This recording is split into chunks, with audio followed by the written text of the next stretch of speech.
Only Yesterday is a Studio Ghibli film that perhaps isn't talked about as much as it should be. Directed by Isao Takahata, whose more famous works include Grave of the Fireflies and The Tale of Princess Kaguya, Only Yesterday is one of those Ghibli films that's less concerned with fantasy. Like Whisper of the Heart or Takahata's own Grave of the Fireflies, it's more concerned with real-life drama. Only Yesterday is an examination of how our past can shape and define us, the good and the bad, and of how hard it can be to let go. Taiko Okajima, a 27-year-old single woman from Tokyo, is preparing to go on vacation to the countryside. In her childhood, she always dreamed of having relatives to visit in the countryside, a dream now realised through the marriage of an elder sister. Her trip takes her to the farm of her distant relatives, where she helps with the harvest of safflower and ingratiates herself into the rural community.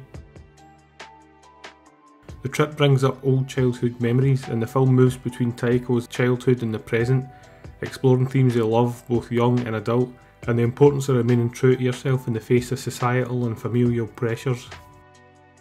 The contrast of Taiko's remembrances of childhood with her experiences in the present help to give a complete sense of her character, why she behaves as she does, what's important to her, and why. The childhood scenes are rendered in a traditional anime style, while the adult world is animated in a much more realistic fashion. During the childhood flashbacks, it's as if the characters are running around in watercolour backdrops, the edges faded, colours muted, details rubbed away, just as time rubs away at memory.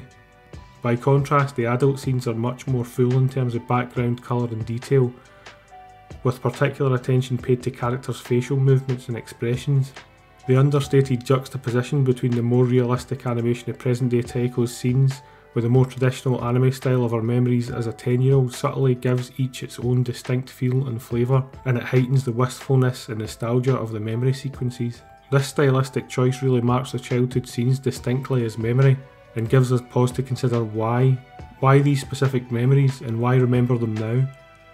The memories might be marked by there being a period of change, a childhood fantasy soured by reality, or dalliances with romance.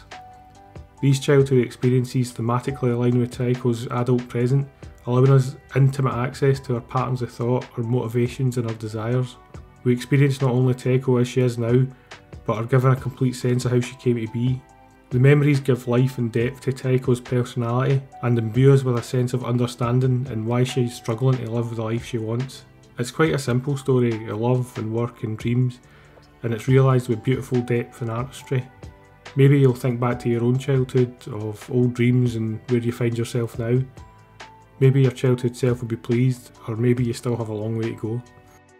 Taiko's character is built carefully and exquisitely, so that by the time we reach the film's end, we root for her completely.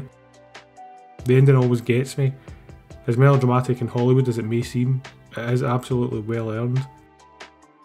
I would give this film 8 out of 10.